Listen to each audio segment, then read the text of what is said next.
يا باشا انت هتمر بنفسك. مبسوط يا هاني مفنجل. ده سيادتك ما عملتهاش من زمان.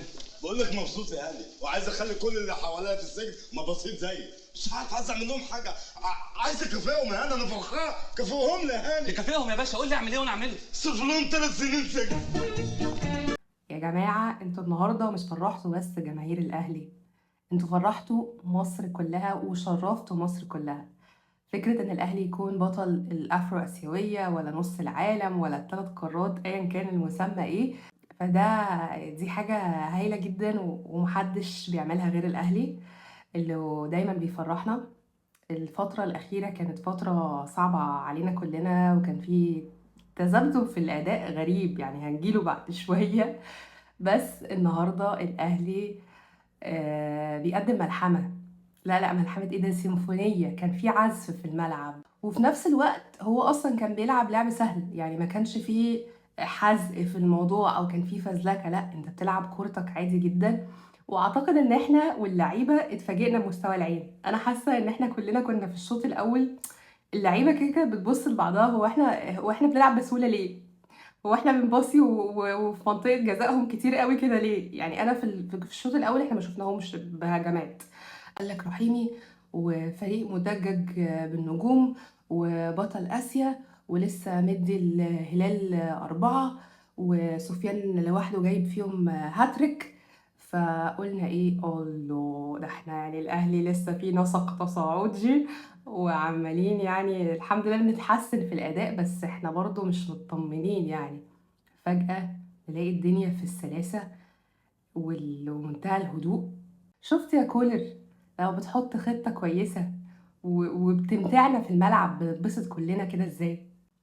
النهارده كولر على طريقة ورقة شفرة نادى على كريسبو، قال له ايوه يا زعيم. قال له انت عارف بيسموك كريسبو ليه؟ قال له ليه يا زعيم؟ قال له عشان انت كريسبي انا والهاء دي بتعود عليا. فالنهارده كولر حط كريسبي ولا كريسبو في جيبه وسواه على نار هادئة وقرمشه جامد كده.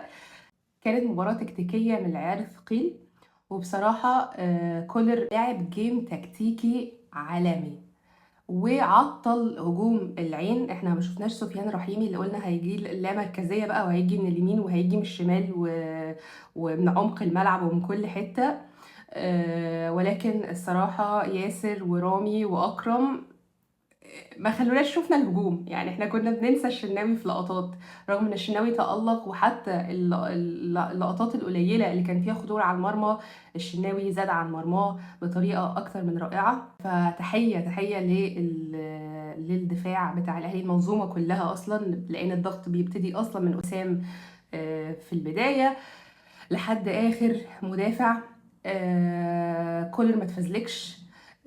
تغييراته اللي عملها كانت منطقية في وقت منطقي، ما عدا التبديلة الأخيرة بتاعت عمر الساعي اللي هو ما نزلوش في آخر دقيقة في الماتش، لا هو نزله في آخر ثانية في الماتش. فأنا الصراحة ما فهمتش. ماشي عشان يبقى اسمه شارك في المباراة وكده، طب نزله آخر 5 دقايق يعني. بس ما علينا، كده برضو يعني لا تعليق. الجيم كانت هايلة جدا. اللعيبة كان عندها التزام عالي وده اللي احنا بنبقى عايزين نشوفه. يعني هو الفكرة الجمهور الاهلي كده عايز يكسب، بس انا عندي اخسر وانا لاعب وعامل 110% عن ان انا اكسب حاجة سهلة وانا ما استمتعتش بيها. بس لا، الاهلي النهاردة كان عامل، يعني رغم ان المباراة كان متوقع ان هي تبقى مباراة صعبة واللعيبة كانت محضرة كويس، الا ان العين ما كانش في يومه النهارده، فبالتالي المباراه اصبحت سهله. ولكن الاهلي برضه ما استهترش بالمنافس لاخر لحظه.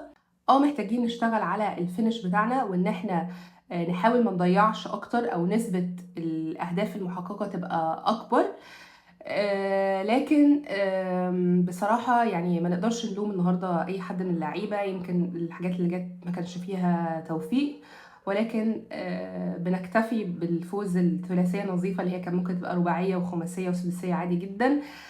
ولكن رفقة بالأشقاء الحمد لله النتيجة كانت 3-0. والصراحة يعني هنا محتاجين نوقف شوية. يعني هو الأهلي ما بيعرفش يلعب غير لما يكون مضغوط يا جماعة. يعني لازم نضغطكم. انا هنا من منبري هذا بأناشد الكاف ان هو يعمل بطولة السوبر الافريقي على طول لزق، اول ما نعرف بطل الكونفدرالية ودوري الابطال بعدها باسبوع يبقى الماتش. لكن الاهلي تقريبا لما بيريح واللعيبة بيطلعوا اجازات وكده بينسوا يعني الموضوع.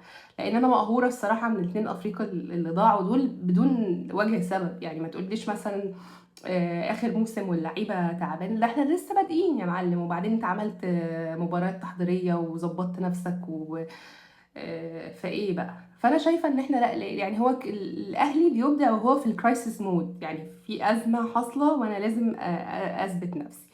فانا بدعو ان احنا نخلي الاهلي دايما في الحاله دي عشان يقدم لنا القطايف واللطايف والامتاع والابداع اللي احنا شفناه النهارده. الاداء بتاع كل اللعيبه كان هايل جدا يا جماعه. رامي ربيعه من ساعه ما مشجع الترجي قالوا له انت خايف من مين في الجيم، وقال رامي ربيعه، واحنا المصريين قعدنا نعمل ها ها ها ها كده، وهو رامي بجد بقى اهم لاعب في الفريق وفي المنتخب وفي كل حاجه. يعني عايزين مشجعين تاني برضو يطلعوا ايه يتحدوا اللعيبه كده عشان نشوف ايه التألق اللي حاصل الفتره دي. كل اللعيبه حتى برضو في الفتره الاخيره في انتقادات طالت ياسر ابراهيم. ياسر الماتشين 3 اللي فاتوا اكثر من رائع.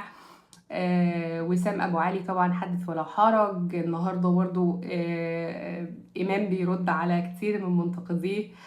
ف keep it up يا جماعة، وإن شاء الله نتخطى المنافس بتاع الكونكا اللي هيخرج من الكونكاكاف وكوبا ليبرتادوريس، وإن شاء الله نقابل ريال مدريد، والمرة دي مش هنقبل بأقل من الوصافة.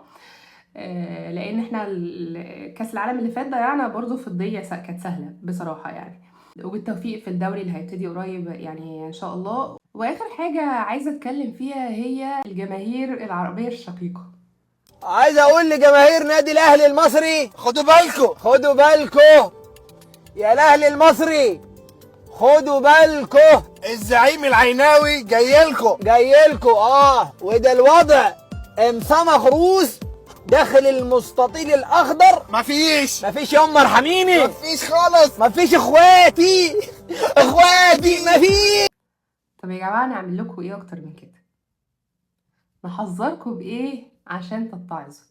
قلنا لا تستفز الاهلي، لا تستفز الاهلي.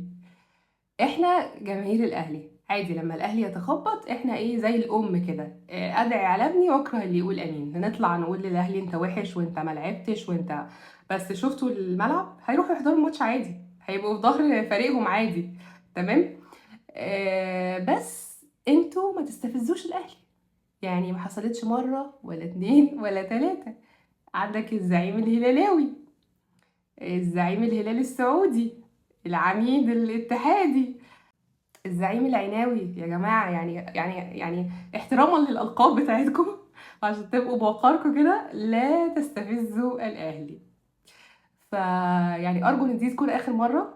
يعني اللي هو إيه، اتكلموا الكلام اللي هو عادي، لا ان شاء الله احنا اللي هنفوز وكده، كلام جماهير عاديه. بس اللي هو هدك ودك وجايلكوا في عقر دارك والكلام ده كله شفنا النتيجه اكتر من مره. فالصراحه هارد لوك. بس ارجو ان انتوا تعلموا من الدرس. لا تستفز الاهلي. تصبحوا على خير.